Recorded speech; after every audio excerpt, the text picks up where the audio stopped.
चिंतामणिनमामि त्वां चिन्तायास्तापहरिणम् अद्वैतबोधनाचार्यं साक्षात् शङ्कररूपिणं श्रीनाथं सच्चिदानन्दं सर्वसम्पदायकं चिन्तामणियतिं वन्दे नीलकण्ठगुरुं भजे। नृसिंहोपासकं धीरम् आत्मविद्याविशारदं चिन्तामणियतिं वन्दे सुब्रह्मण्यगुरुं भजे। स्वानन्दामृतसुप्रीतं शङ्कराचार्यसेवकं चिन्तामणियतिं वन्दे शिवानंदगुरुं भजे। श्री शिवानंदगुरुं भजे। ಸದ್ಗುರುಚರಣಾರವಿಂದಾಭ್ಯಾಂ ನಮಃ.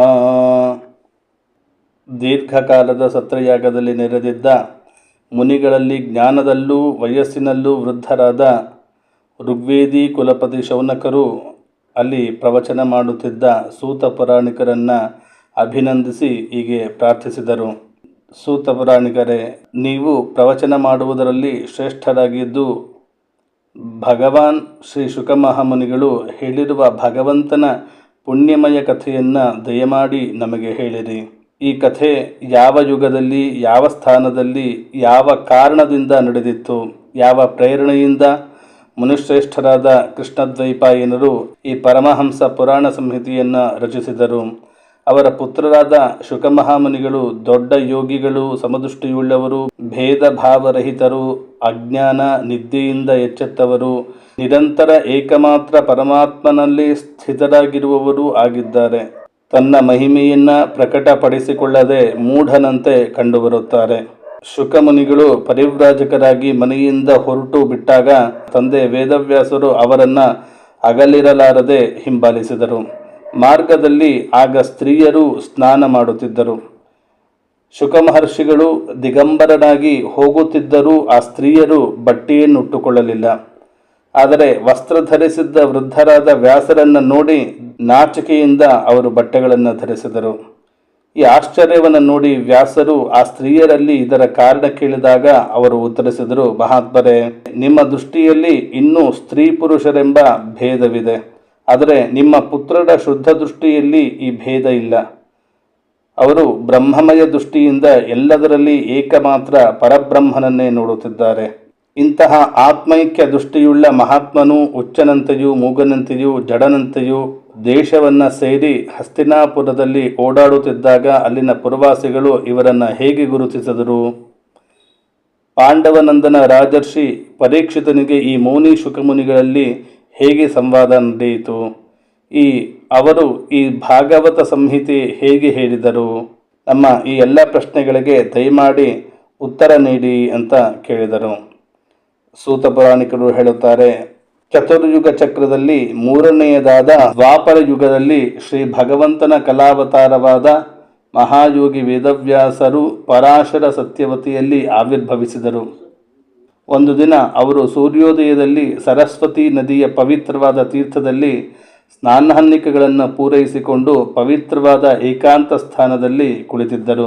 ಮುಂದೆ ಬರುವ ಮನುಷ್ಯರಲ್ಲಿ ಅಶ್ರದ್ಧೆ, ಸತ್ವಹೀನತೆ, ಬುದ್ಧಿಹೀನತೆ, ಅಲ್ಪಾಯುಷಿಗಳು, ಭಾಗ್ಯಹೀನತೆಗಳು ಉಂಟಾಗಿರುವುದನ್ನು ತಮ್ಮ ದಿವ್ಯಜ್ಞಾನ ದೃಷ್ಟಿಯಿಂದ ಅರಿತುಕೊಂಡು ವೇದೋಕ್ತವಾಗಿ 4 ಹೋತೃಗಳಿಂದ ಕೂಡಿದ ಯಜ್ಞಕರ್ಮವನ್ನು ಆಚರಿಸಿದರೆ ಜನರ ಹೃದಯ ಶುದ್ಧವಾಗುತ್ತದೆ ಎಂದು ಯೋಚಿಸಿದ ಅವರು ಯಜ್ಞಗಳನ್ನು ವಿಸ್ತಾರವಾಗಿ ಅನುಷ್ಠಾನಕ್ಕೆ ತರಲು ಸಹಾಯಕವಾಗಲೆಂದು ಅಖಂಡವಾಗಿದ್ದ ವೇದವನ್ನು ಋಗ್ವೇದ, ಯಜುರ್ವೇದ, ಸಾಮವೇದ ಮತ್ತು ಅಥರ್ವಣ ವೇದ ಎಂಬ 4 ವಿಭಾಗಗಳನ್ನಾಗಿ ವಿಂಗಡಿಸಿದರು. ಇತಿಹಾಸ ಮಹಾಪುರಾಣಗಳನ್ನು 5ನೆಯ ವೇದವೆಂದು ಹೇಳಲಾಗುತ್ತದೆ. ಇವುಗಳಲ್ಲಿ ಋಗ್ವೇದವನ್ನು ಪೈಲರು ಅಧ್ಯಯನ ಮಾಡಿದರು, ಯಜುರ್ವೇದವನ್ನು ವೈಶಂಪಾಯನರು ಅಧ್ಯಯನ ಮಾಡಿದರು, ಸಾಮವೇದವನ್ನು ಜೈಮಿನಿ ಮಹರ್ಷಿಗಳು ಅಧ್ಯಯನ ಮಾಡಿದರು, ಅಥರ್ವಣ ವೇದವನ್ನು ಸುಮಂತರು ಪ್ರವೀಣರಾಗಿ ಅದರ ಪ್ರವರ್ತಕರಾದರು. ರೋಮಹರ್ಷಣರು ಇತಿಹಾಸ ಮತ್ತು ಪುರಾಣಗಳಲ್ಲಿ ಪ್ರಾವೀಣ್ಯವನ್ನು ಪಡೆದು ಪ್ರವರ್ತಕರಾದರು. ಇವರೆಲ್ಲ ಋಷಿಗಳು ತಮ್ಮ ತಮ್ಮ ವೇದಶಾಖೆಗಳನ್ನು ಇನ್ನೂ ಅನೇಕ ಶಾಖೆಗಳನ್ನಾಗಿ ವಿಭಜಿಸಿದರು. ಹೀಗೆ ಶಿಷ್ಯ ಪ್ರಶಿಷ್ಯರು ಮತ್ತು ಅವರ ಶಿಷ್ಯರ ಮೂಲಕ ವೇದಗಳಿಗೆ ಬಹುಶಾಖೆಗಳಾದವು. ಪರಮಪೂಜ್ಯರೂ ಆದ ಭಗವಾನ್ ವೇದವ್ಯಾಸರು ಸ್ಮರಣೆ ಧಾರಣೆಗಳ ಶಕ್ತಿಯು ಅತಿ ಕಡಿಮೆಯಾಗಿರುವ ಜನರೂ ಕೂಡ ಅವುಗಳನ್ನು ಧರಿಸಿ ಕೃತಾರ್ಥರಾಗುವಂತೆ ವೇದವಾಂಗ್ಮಯವನ್ನು ವಿಭಾಗ ಮಾಡಿದರು. ಹೀಗೆ ವ್ಯಾಸ ಮುನೀಂದ್ರರು ಮಹಾಭಾರತವೆಂಬ ಇತಿಹಾಸವನ್ನು ರಚಿಸಿದರು. ಇಷ್ಟೆಲ್ಲ ಮಾಡಿದರೂ ಹೃದಯಕ್ಕೆ ಪೂರ್ಣವಾದ ನೆಮ್ಮದಿ ಉಂಟಾಗಲಿಲ್ಲ. ಅವರ ಮನಸ್ಸು ಸ್ವಲ್ಪ ಖಿನ್ನದಂತಾಯಿತು. ಸರಸ್ವತಿ ನದಿಯ ತೀರದಲ್ಲಿ ಏಕಾಂತದಲ್ಲಿ ಕುಳಿತುಕೊಂಡು ವಿಚಾರ ಚಿಂತನೆ ಮಾಡುತ್ತಾ ಹೀಗೆ ಹೇಳಿಕೊಂಡರು. ಏನು ಅಂತಂದರೆ, ನಾನು ನಿಷ್ಕಪಟ ಭಾವದಿಂದ ಬ್ರಹ್ಮಚರ್ಯಾದಿ ವೃತ್ತಗಳನ್ನು ಪಾಲಿಸುತ್ತಾ ವೇದಗಳನ್ನು, ಗುರುಜನರನ್ನು, ಅಗ್ನಿಯನ್ನು ಗೌರವದಿಂದ ಉಪಾಸನೆ ಮಾಡಿದ್ದೇನೆ. ಅವರ ಆಜ್ಞೆಯನ್ನೂ ಶಿರಸಾವಹಿಸಿದ್ದೇನೆ. ನಾನು ಬ್ರಹ್ಮತೇಜದಿಂದ ಸಂಪನ್ನನೂ ಸಮರ್ಥನೂ ಆಗಿದ್ದರೂ ನನ್ನ ದೇಹದಲ್ಲಿರುವ ಆತ್ಮವು ಪೂರ್ಣ ತೃಪ್ತಿಯನ್ನು ಪಡೆದಿಲ್ಲವೆಂದೇ ಅನುಭವ ಆಗುತ್ತದೆಯಲ್ಲ. ಹೀಗೆ ತಮ್ಮನ್ನು ಅಪೂರ್ಣರೆಂಬಂತೆ ಭಾವಿಸಿಕೊಂಡು ಕೃಷ್ಣದ್ವೈಪಾಯನರು ಖೇದ ಪಡುತ್ತಿರುವಂತೆ ಆ ಆಶ್ರಮಕ್ಕೆ ಅಂದರೆ ಅವರ ಆಶ್ರಮಕ್ಕೆ ನಾರದರು ದಯಮಾಡಿಸಿದರು. ಹೀಗೆ ಆಗಮಿಸಿದ ಅವರನ್ನು ಕಂಡೊಡನೆಯೇ ವ್ಯಾಸ ಮುನೀಂದ್ರರು ಸಂಭ್ರಮದಿಂದ ಎದ್ದು ನಿಂತು ದೇವತೆಗಳಿಂದಲೂ ಪೂಜಿತರಾದ ದೇವರ್ಷಿ ನಾರದನ್ನ ವಿಧಿಪೂರ್ವಕವಾಗಿ ಪೂಜೆ ಮಾಡಿದರು.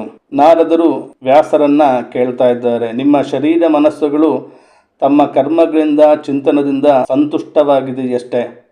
ಏಕೆಂದರೆ ನೀವು ಎಲ್ಲ ಪುರುಷಾರ್ಥಗಳಿಂದಲೂ ಪರಿಪೂರ್ಣವಾಗಿರುವ ಪರಮಾದ್ಭುತವಾದ ಮಹಾಭಾರತವನ್ನು ರಚಿಸಿರುವಿರಿ. ಇದರಿಂದ ನಿಮ್ಮ ಆಕಾಂಕ್ಷೆಯೂ ಪೂರ್ಣವಾಗಿ ಕೈಗೂಡಿರಬೇಕಲ್ಲವೇ? ಇದಲ್ಲದೆ ನೀವು ಸನಾತನವಾದ ಬ್ರಹ್ಮತತ್ವವನ್ನು ಕುರಿತು ವೇದಾಂತ ಸೂತ್ರಗಳಲ್ಲಿ ಬಹಳಷ್ಟು ವಿಚಾರ ಮಾಡಿ ಅದನ್ನು ಚೆನ್ನಾಗಿ ಅರಿತುಕೊಂಡಿರುವಿರಿ. ಹಾಗಿದ್ದರೂ ನೀವು ಕೃತಕೃತ್ಯರಾಗದೇ ಇರುವ ಓರ್ವ ಸಾಧಾರಣ ಮನುಷ್ಯರಂತೆ ಸ್ವವಿಷಯದಲ್ಲಿ ಏಕೆ ಶೋಕಿಸುತ್ತಿದ್ದೀರಿ? ಆಗ ವೇದವ್ಯಾಸರು ಹೇಳಿದರು, ನಾರದರೆ, ನೀವು ನನ್ನ ವಿಷಯದಲ್ಲಿ ಹೇಳಿರುವುದೆಲ್ಲವೂ ನಿಜವೇ, ಇದರಲ್ಲಿ ಸಂದೇಹವೇ ಇಲ್ಲ. ಆದರೂ ನನ್ನ ಹೃದಯವು ಸಂತುಷ್ಟವಾಗಿಲ್ಲ. ಇದಕ್ಕೇನು ಕಾರಣವೆಂಬುದು ತಿಳಿಯುತ್ತಿಲ್ಲ. ಅದಕ್ಕಾಗಿ ನಾನು ನಿಮ್ಮಲ್ಲೇ ಇದರ ಕಾರಣವನ್ನು ಕೇಳುತ್ತಿದ್ದೇನೆ. ತಾವು ಅದನ್ನು ದಯಮಾಡಿ ತಿಳಿಸಬೇಕು. ಆಗ ನಾರದರು ಹೇಳಿದರು, ನೀವು ಬಹುಮಟ್ಟಿಗೆ ಶ್ರೀ ಭಗವಂತನ ಪರಿಶುದ್ಧವಾದ ಕೀರ್ತಿಯನ್ನು ವರ್ಣಿಸಿಲ್ಲವೆಂದು ತೋರುತ್ತದೆ. ಭಗವಂತನು ಸಂತೋಷ ಪಡುವುದು ಅವನ ಕೀರ್ತಿಯ ವರ್ಣನೆಯಿಂದಲೇ. ಅದನ್ನು ಬಿಟ್ಟು ಬೇರೆ ಯಾವ ದರ್ಶನದಿಂದಲೂ ಅವನಿಗೆ ಸಂತೋಷವಾಗುವುದಿಲ್ಲ. ಅವನಿಗೆ ಸಂತೋಷವಾಗದಿರುವ ದರ್ಶನಗಳೆಲ್ಲವೂ ಶೂನ್ಯವೆಂದೇ ನನ್ನ ಭಾವನೆ. ನಾವು ಸಂಧ್ಯಾವಂದನಾದಿಗಳನ್ನು ಕರ್ತವ್ಯವೆಂದು ಭಾವಿಸಿಯೇ ಮಾಡುತ್ತೇವೆ. ಜೊತೆಗೆ ಕರ್ತೃತ್ವದ ಭಾವವೂ ಇರುವುದಿಲ್ಲ. ಆದರೆ ಅದೂ ಕೂಡ ಭಗವಂತನ ಭಕ್ತಿಭಾವದಿಂದ ರಹಿತವಾಗಿದ್ದರೆ ಶೋಭಿಸುವುದಿಲ್ಲ. ಹೀಗೆಯೇ ನಿಷ್ಕಾಮ ಭಾವದಿಂದ ಮಾಡಿದ ಕರ್ಮವೂ ಕೂಡ ಭಗವಂತನಿಗೆ ಅರ್ಪಿಸದಿದ್ದರೆ ಶೋಭಿಸುವುದಿಲ್ಲ. ಆದ್ದರಿಂದ ಸಾಧಕನು ಮಾಡುವ ಎಲ್ಲ ಕ್ರಿಯೆಗಳನ್ನು ಭಗವಂತನ ಭಕ್ತಿಯಿಂದ ಭಾವಿತನಾಗಿ ಮಾಡಬೇಕು. ಭಗವಂತನ ಗುಣಗಾನ, ಶ್ರವಣ ಮುಂತಾದವುಗಳಿಂದ ಆ ಪರಮಾತ್ಮನ ಪ್ರಾಪ್ತಿಯಾಗುತ್ತದೆ ಎಂಬುದಕ್ಕೆ ನನ್ನ ಚರಿತ್ರೆಯೇ ಒಂದು ಉದಾಹರಣೆ. ಹಿಂದಿನ ಕಲ್ಪದಲ್ಲಿ ನನ್ನ ಹಿಂದಿನ ಜೀವನದಲ್ಲಿ ನಾನು ವೇದವಾದಿಗಳಾದ ಬ್ರಾಹ್ಮಣರ ಓರ್ವ ದಾಸಿಯ ಪುತ್ರನಾಗಿದ್ದೆನು. ಆ ಯೋಗಿಗಳು ವರ್ಷಾ ಋತುವಿನಲ್ಲಿ ಒಂದೆಡೆ ಚಾತುರ್ಮಾಸ್ಯ ಮಾಡುತ್ತಿದ್ದರು. ನಾನು ಬಾಲಕನಾಗಿರುವಾಗಲೇ ನನ್ನ ತಾಯಿಯು ಆ ಯೋಗಿಗಳ ಶುಶ್ರೂಷೆಯಲ್ಲಿ ನನ್ನನ್ನು ನೇಮಿಸಿದ್ದಳು. ನಾನು ಬಾಲಕನಾಗಿದ್ದರೂ ಚಾಪಲ್ಯರಹಿತನಾಗಿದ್ದು ಜಿತೇಂದ್ರಿಯನಾಗಿದ್ದೆ. ಆಟಗಳಲ್ಲಿ ಆಸಕ್ತಿ ಇಲ್ಲದೆ ಮಿತಭಾಷಿಯಾಗಿದ್ದು ಅವರ ಆಜ್ಞಾನುಸಾರ ಸೇವೆ ಮಾಡುತ್ತಿದ್ದೆ. ನನ್ನ ಈ ಶೀಲ ಸ್ವಭಾವವನ್ನು ನೋಡಿ ಸಮದರ್ಶಿಗಳಾದ ಮುನಿಗಳು ಸೇವಕನಾದ ನನ್ನ ಮೇಲೆ ಪರಮಾನುಗ್ರಹ ಮಾಡಿದರು. ನಾನು ಅವರ ಅನುಮತಿಯನ್ನು ಪಡೆದು ಅವರ ಅಡಿಗೆಯ ಪಾತ್ರೆಯಲ್ಲಿ ಅಂಟಿಕೊಂಡಿದ್ದ ಪಾಕಶೇಷವನ್ನು ಪ್ರಸಾದವೆಂದು ಭಾವಿಸಿ ದಿನಕ್ಕೆ 1 ಬಾರಿ ಮಾತ್ರ ಸೇವಿಸುತ್ತಿದ್ದೆ. ಆದ್ದರಿಂದ ನನ್ನ ಪಾಪಗಳೆಲ್ಲವೂ ತೊಳೆದು ಹೋದವು. ಹೀಗೆ ಅವರ ಸೇವೆ ಮಾಡುತ್ತಾ ನನ್ನ ಹೃದಯವು ಶುದ್ಧವಾಗಿ ಆ ಯೋಗಿಗಳು ಹೇಗೆ ಭಜನೆ ಪೂಜೆ ಮಾಡುತ್ತಿದ್ದರೋ ಅದರಲ್ಲೇ ನನಗೂ ಅಭಿರುಚಿ ಉಂಟಾಯಿತು. ಆ ಸತ್ಸಂಗದಲ್ಲಿ ಲೀಲಾಗಾನ ಪರಾಯಣರಾದ ಮಹಾತ್ಮರ ಅನುಗ್ರಹದಿಂದ ಪ್ರತಿದಿನವೂ ನಾನು ಶ್ರೀಕೃಷ್ಣನ ಮನೋಹರ ಕಥೆಗಳನ್ನು ಕೇಳುತ್ತಿದ್ದೆ. ಶ್ರದ್ಧಾಪೂರ್ವಕ ಒಂದೊಂದು ಪದವನ್ನು ಶ್ರವಣಿಸುತ್ತಾ ಇರುವಾಗ ಪ್ರಿಯಕೀರ್ತಿಯುಳ್ಳ ಸ್ತೋತ್ರಪ್ರಿಯನಾದ ಭಗವಂತನಲ್ಲಿ ನನಗೆ ಅಭಿರುಚಿ ಉಂಟಾಯಿತು. ಹೀಗೆ ಆ ಮಹಾನುಭಾವರಾದ ಸತ್ಸಂಗದಿಂದ ನನಗೆ ಅದ್ಭುತ ಲಾಭವಾಯಿತು. ಇವೆಲ್ಲವೂ ಆ ಮಹಾತ್ಮರ ಅಸೀಮ ಕೃಪೆಯಿಂದೇ ನಾನು ಭಾವಿಸುತ್ತೇನೆ. ಹೀಗೆ ಶರದ್ ಋತು ಮತ್ತು ವರ್ಷಾ ಋತುವಿನ 4 ತಿಂಗಳುಗಳ ಅವಧಿಯಲ್ಲಿ ಪ್ರತಿದಿನವೂ 3 ಹೊತ್ತು ಆ ಮಹಾತ್ಮರಾದ ಮುನಿಗಳು ಶ್ರೀಹರಿಯ ನಿರ್ಮಲವಾದ ಕೀರ್ತನೆಯನ್ನು ಸಂಕೀರ್ತನೆ ಮಾಡುತ್ತಿದ್ದನು. ಪ್ರೇಮದಿಂದ ಪ್ರತಿಯೊಂದು ಮಾತನ್ನು ಕೇಳುತ್ತಿದ್ದ ನನ್ನ ಹೃದಯದಲ್ಲಿ ರಜೋಗುಣ ತಮೋಗುಣಗಳನ್ನು ನಾಶ ಮಾಡುವಂತಹ ಭಕ್ತಿಯು ಉದಯಿಸಿತು. ನಾನು ಆ ಯೋಗಿಗಳಲ್ಲಿ ಅತ್ಯಂತ ಅನುರಕ್ತನಾಗಿದ್ದೆನು, ವಿನಯಶೀಲನಾಗಿದ್ದೆನು. ಅವರ ಸೇವೆಯಿಂದ ನನ್ನ ಪಾಪಗಳೆಲ್ಲವೂ ನಾಶ ಹೊಂದಿದವು. ನನ್ನ ಹೃದಯದಲ್ಲಿ ಶ್ರದ್ಧೆಯೂ ಇಂದ್ರಿಯಗಳಲ್ಲಿ ಸಂಯಮವೂ ಇದ್ದು ಶರೀರ ವಾಣಿ ಮನಸ್ಸುಗಳಿಂದ ನಾನು ಅವರ ಆಜ್ಞಾಕಾರಿಯಾಗಿದ್ದೆ. ಆ ದೀನವತ್ಸಲರಾದ ಮಹಾತ್ಮರು ಅಲ್ಲಿಂದ ಹೊರಡುವಾಗ ಸ್ವಯಂ ಭಗವಂತನೇ ತನ್ನ ಶ್ರೀಮುಖದಿಂದ ಉಪದೇಶ ಮಾಡಿದ್ದ ರಹಸ್ಯವಾದ ಜ್ಞಾನವನ್ನು ನನಗೆ ಪರಮಕೃಪೆಯಿಂದ ಉಪದೇಶ ಮಾಡಿದರು. ಆ ಉಪದೇಶದಿಂದಲೇ ಜಗತ್ತಿನ ನಿರ್ಮಾತೃವಾದ ಭಗವಂತನಾದ ಶ್ರೀಕೃಷ್ಣನ ಮಾಯೆಯ ಪ್ರಭಾವವನ್ನು ನಾನು ಅರಿಯುವಂತಾಯಿತು. ಅದನ್ನರಿತರೆ ಅವನ ಪರಮಪದದ ಪ್ರಾಪ್ತಿಯೂ ಆಗುವುದು, ಆತ್ಮಸ್ವರೂಪದ ಜ್ಞಾನ ಉಂಟಾಗುವುದು. ಪುರುಷೋತ್ತಮರಾದ ಭಗವಾನ್ ಶ್ರೀಕೃಷ್ಣನ ಕುರಿತು ಸಮಸ್ತ ಕರ್ಮಗಳನ್ನು ಸಮರ್ಪಿಸುವುದೇ ನಾಮ ತಾಪತ್ರಯಗಳನ್ನು ನಾಶಪಡಿಸುವ ದಿವ್ಯೌಷಧವು. ಈ ರಹಸ್ಯವನ್ನು ನಾನು ತಿಳಿದು ನಿಮಗೂ ಸೂಚಿಸಿದ್ದೇನೆ. ಬ್ರಹ್ಮರ್ಷಿಗಳೇ, ಹೀಗೆ ನಾನು ಭಗವಂತನ ಆಜ್ಞೆಯಂತೆ ಭಕ್ತಿಭಾವದಿಂದ ನಡೆದುಕೊಂಡೆನು. ಅವನಿಗೆ ಅರ್ಪಿತವಾಗಿ ಕರ್ಮಗಳನ್ನು ಆಚರಿಸಿದನು. ಇದರಿಂದ ಪ್ರಸನ್ನಗೊಂಡ ಭಗವಂತನಾದ ಕೇಶವನು ನನಗೆ ಆತ್ಮಜ್ಞಾನ, ಐಶ್ವರ್ಯ ಮತ್ತು ತನ್ನ ಭಾವರೂಪಿ ಪ್ರೇಮ ಭಕ್ತಿಯನ್ನು ಕರುಣಿಸಿದನು. ಆಗ ವೇದವ್ಯಾಸರು ಕೇಳುತ್ತಾರೆ, ದೇವರ್ಷಿಗಳೇ, ತಮಗೆ ಜ್ಞಾನೋಪದೇಶ ಮಾಡಿದ ಯತಿಗಳು ಹೋದ ಬಳಿಕ ನೀವೇನು ಮಾಡಿದ್ದೀರಿ? ಆಗ ತಾವಿನ್ನು ತುಂಬ ಬಾಲ್ಯಾವಸ್ಥೆಯಲ್ಲಿ ಇದ್ದಿರಬಹುದು. ನಿಮ್ಮ ಜನ್ಮಾಂತರದ ನೆನಪು ಅಳಿಯದೆ ಹೇಗೆ ಉಳಿಯಿತು ಅಂತ ಕೇಳಿದರು. ಆಗ ನಾರದರು ಹೇಳಿದರು, ನನಗೆ ನನ್ನ ತಾಯಿಗೆ ನಾನೊಬ್ಬನೇ ಮಗನು. ಆಕೆಯು ಹೆಂಗಸಾಗಿದ್ದು ಜೊತೆಗೆ ತಿಳಿವಳಿಕೆ ಇಲ್ಲದವಳು, ದಾಸಿಯೂ ಆಗಿದ್ದಳು. ನನಗೂ ಆಕೆಯನ್ನು ಬಿಟ್ಟು ಬೇರಾವ ಗತಿಯೂ ಇರಲಿಲ್ಲ. ಅವಳು ತನ್ನ ಸ್ನೇಹಪಾಶದಿಂದ ಕಟ್ಟಿ ಹಾಕಿದ್ದಳು. ಅವಳು ನನ್ನ ಯೋಗಕ್ಷೇಮದ ಕುರಿತು ಬಹಳ ಚಿಂತಿಸುತ್ತಿದ್ದರೂ ಪರಾಧೀನಳಾದ ಕಾರಣ ಏನನ್ನೂ ಮಾಡಲಾರದವಳಾಗಿದ್ದಳು. ಸೂತ್ರದ ಬೊಂಬೆಯು ಕುಣಿಸುವವನ ಅಧೀನವಿದ್ದು ಅವನ ಇಚ್ಛೆಯಂತೆ ಕುಣಿಯುವ ಹಾಗೆ ಈ ಇಡೀ ಪ್ರಪಂಚವು ಈಶ್ವರನ ಅಧೀನದಲ್ಲಿದೆ. ನಾನೂ ಕೂಡ ನನ್ನ ತಾಯಿಯು ಸ್ನೇಹ ಬಂಧನದಲ್ಲಿ ಬಂಧಿತನಾಗಿ ಆ ಬ್ರಾಹ್ಮಣರ ವಸತಿಯಲ್ಲೇ ಇರುತ್ತಿದ್ದೆ. 5 ವರ್ಷ ವಯಸ್ಸಾದಾಗ ನನಗೆ ದಿಶೆ, ದೇಶ, ಕಾಲ ಸಂಬಂಧವಾಗಿ ಏನೂ ಅರಿವಾಗಿರಲಿಲ್ಲ. ಹೀಗಿರುವಾಗ ಒಂದು ದಿನ ರಾತ್ರಿ ನನ್ನ ತಾಯಿಯು ಹಾಲು ಕರೆಯಲು ಮನೆಯಿಂದ ಹೊರಗೆ ಹೋಗುವಾಗ ದಾರಿಯಲ್ಲಿ ಆಕೆಯ ಕಾಲು ಒಂದು ಹಾವಿಗೆ ತಗುಲಿತು. ಅದು ನನ್ನ ತಾಯಿಗೆ ಕಚ್ಚಿಬಿಟ್ಟಿತು. ಇದರಲ್ಲಿ ಸರ್ಪದ್ದೇನೂ ತಪ್ಪಿದೆ. ಮೃತ್ಯುವಿನ ಪ್ರೇರಣೆಯೇ ಹೀಗಿತ್ತು. ಭಕ್ತರ ಮಂಗಳವನ್ನೇ ಬಯಸುವ ಭಗವಂತನು ಹೀಗೆ ಅನುಗ್ರಹವೇ ಮಾಡಿರುವನು ಎಂದು ನಾನು ತಿಳಿದು ಉತ್ತರ ದಿಕ್ಕಿನ ಕಡೆಗೆ ಹೊರಟು ಬಿಟ್ಟೆನು. ಹೀಗೆ ಒಬ್ಬಂಟಿಗನಾಗಿ ಹೋಗುತ್ತಿದ್ದ ನನಗೆ ದಾರಿಯಲ್ಲಿ ಅನೇಕ ಧನಧಾನ್ಯ ಸಂಪನ್ನ ದೇಶಗಳು, ನಗರಗಳು, ಗ್ರಾಮಗಳು ಇದೆಲ್ಲವನ್ನು ನೋಡುತ್ತಾ ನಾನು ಬಹಳ ದೂರ ಸಾಗಿದ್ದಾಗ ನನಗೆ ಒಂದು ಘೋರವಾದ ಗುಂಡಾರಣ್ಯವು ಸಿಕ್ಕಿತು. ನನ್ನ ದೇಹೇಂದ್ರಿಯಗಳು ನಡೆದು ಬಳಲಿ ಹೋಗಿದ್ದವು. ಜೊತೆಗೆ ತಡೆಯಲಾರದಷ್ಟು ಹಸಿವು ಬಾಯಾರಿಕೆಗಳು ನನ್ನನ್ನು ಬಾಧಿಸುತ್ತಿದ್ದವು. ಆಗ ಅಲ್ಲಿದ್ದ ನದಿಯೊಂದರಲ್ಲಿ ಸ್ನಾನ ಮಾಡಿ ನೀರು ಕುಡಿದು ಆಚಮನ ಮಾಡಿ ಆಯಾಸವನ್ನು ಪರಿಹರಿಸಿಕೊಂಡೆ. ಅನಂತರ ಆ ನಿರ್ಜನವಾದ ಅರಣ್ಯದಲ್ಲಿ ಒಂದು ಅರಳಿ ಮರದ ಬುಡದಲ್ಲಿ ಕುಳಿತು ಅಂತರ್ಯಾಮಿಯಾದ ಪರಮಾತ್ಮನ ಸ್ವರೂಪವನ್ನು ಆ ಯೋಗಿಗಳಿಂದ ಕೇಳಿದ ರೀತಿಯಲ್ಲೇ ಧ್ಯಾನ ಮಾಡತೊಡಗಿದೆ. ಭಾವಪೂರ್ಣವಾಗಿ ಏಕಾಗ್ರ ಚಿತ್ತದಿಂದ ಭಗವಂತನ ಪಾದಾರವಿಂದಗಳನ್ನು ಧ್ಯಾನಿಸುತ್ತಿರುವಾಗ ಆತನ ದರ್ಶನದ ಉತ್ಕಂಠತೆಯಿಂದ ಕಣ್ಣುಗಳಲ್ಲಿ ಆನಂದಾಶ್ರುಗಳು ತುಂಬಿ ಬಂದವು. ಆಗಲೇ ನನ್ನ ಹೃದಯದಲ್ಲಿ ಶ್ರೀಹರಿಯು ಪ್ರಕಟನಾದನು. ಆಗ ಪ್ರೇಮ ಭಾವದ ಉದ್ರೇಕದಿಂದ ನಾನು ರೋಮಾಂಚಿತನಾಗಿ ಅನಿರ್ವಚನೀಯವಾದ ಸುಖವನ್ನು ಅನುಭವಿಸಿದೆನು. ಆನಂದದ ಪ್ರವಾಹದಲ್ಲಿ ಮುಳುಗಿ ಹೋಗಿದ್ದ ನನಗೆ ಒಳಗೂ ಹೊರಗೂ ಏನೂ ಕಾಣಿಸದೆ ಹೋಯಿತು. ತದಾಕಾರ ವೃತ್ತಿಯುಂಟಾಯಿತು. ಭಾವಪೂರ್ಣವಾಗಿ ಏಕಾಗ್ರ ಚಿತ್ತದಿಂದ ಭಗವಂತನ ಪಾದಾರವಿಂದಗಳನ್ನು ಧ್ಯಾನಿಸುತ್ತಿರುವಾಗ ಆತನ ದರ್ಶನದ ಉತ್ಕಂಠತೆಯಿಂದ ಕಣ್ಣುಗಳಲ್ಲಿ ಆನಂದಾಶ್ರುಗಳು ತುಂಬಿ ಬಂದವು. ಆಗಲೇ ನನ್ನ ಹೃದಯದಲ್ಲಿ ಶ್ರೀಹರಿಯು ಪ್ರಕಟನಾದನು. ಆಗ ಮನಸ್ಸಿಗೆ ಅತ್ಯಂತ ರಮಣೀಯವಾದ ಸರ್ವಶೋಕಗಳನ್ನು ಹೋಗಲಾಡಿಸುವ ಶ್ರೀ ಭಗವಂತನ ಆ ರೂಪವು ಇದ್ದಕ್ಕಿದ್ದಂತೆ ಕಣ್ಮರೆಯಾಗಲು ನನಗೆ ಬಹಳ ಕಳವಳ ಉಂಟಾಯಿತು. ನಾನು ತಡೆಯಲಾರದ ಬೇಗುದಿಯಿಂದ ಥಟ್ಟನೆ ಮೇಲೆದ್ದು ನಿಂತೆ. ಆ ದಿವ್ಯಮಂಗಳ ರೂಪವನ್ನು ಮತ್ತೆ ದರ್ಶಿಸಬೇಕೆಂದು ಬಯಸಿದೆ. ಆದರೆ ಮನಸ್ಸನ್ನು ಹಿಂದಿನಂತೆ ಹೃದಯದಲ್ಲಿ ನೆಲೆಗೊಳಿಸಿ ಪದೇ ಪದೇ ದರ್ಶನಕ್ಕಾಗಿ ಪ್ರಯತ್ನಿಸಿದರೂ ನಾನು ಅವನನ್ನು ನೋಡದೆ ಹೋದಾಗ ಅತೃಪ್ತನಂತೆ ರೋಗ ಬಂದವನಂತೆ ನರಳತೊಡಗಿದೆ. ಹೀಗೆ ನಿರ್ಜನವಾದ ಅರಣ್ಯದಲ್ಲಿ ಆತನ ದರ್ಶನಕ್ಕಾಗಿ ಪುನಃ ಪುನಃ ಪ್ರಯತ್ನಿಸುತ್ತಿದ್ದಾಗ ನನ್ನನ್ನು ಕುರಿತು ಮಾತಿಗೆ ನಿಲುಕದ ಮಹಾಪ್ರಭುವು ನನ್ನ ಶೋಕವನ್ನು ಶಮನಗೊಳಿಸಲು ಗಂಭೀರವೂ ಮೃದುವೂ ಆದ ಮಾತಿನಿಂದ ಹೀಗೆಂದನು. ಅಪ್ಪ, ಇದೇ ಜನ್ಮದಲ್ಲಿ ನೀನು ಮತ್ತೊಮ್ಮೆ ನನ್ನ ದರ್ಶನ ಮಾಡಲಾರೆ. ಏಕೆಂದರೆ ಮನಸ್ಸಿನ ವಾಸನೆಗಳು ಶಾಂತವಾಗದೇ ಇರುವಾಗ ಅಪಕ್ವವಾದ ಮನಸ್ಸುಳ್ಳ ಯೋಗಿಗಳಿಗೆ ನನ್ನ ದರ್ಶನವು ಅತ್ಯಂತ ದುರ್ಲಭವು.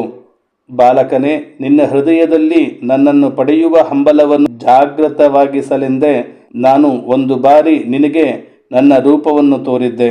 ನನ್ನನ್ನು ಪಡೆಯಬೇಕೆಂಬ ಉತ್ಕಟವಾದ ಆಕಾಂಕ್ಷೆಯಿಂದ ಸಾಧಕನ ಹೃದಯದಲ್ಲಿ ಹುದುಗಿದ್ದ ಎಲ್ಲ ವಾಸನೆಗಳು ಸ್ವಲ್ಪ ಸ್ವಲ್ಪವಾಗಿ ತೊಲಗಿ ಹೋಗುತ್ತದೆ. ಅನಂತರ ನನ್ನ ಪ್ರಾಪ್ತಿಯಲ್ಲಿ ವಿಳಂಬವಾಗುವುದಿಲ್ಲ. ಇನ್ನು ಸ್ವಲ್ಪ ಕಾಲ ಮಾಡಿದ ಸಾಧುಸಂತರ ಸೇವೆಯಿಂದ ನಿನ್ನ ಚಿತ್ತವು ನನ್ನಲ್ಲಿ ಸ್ಥಿರಗೊಂಡಿದೆ. ಈಗ ನೀನು ಈ ಪ್ರಾಕೃತ ಶರೀರವನ್ನು ತ್ಯಜಿಸಿ ನನ್ನ ಕೃಪೆಯಿಂದ ಬೇಗನೆ ನನ್ನ ಪಾರ್ಷದನಾಗಿ ಬಿಡುವೆ.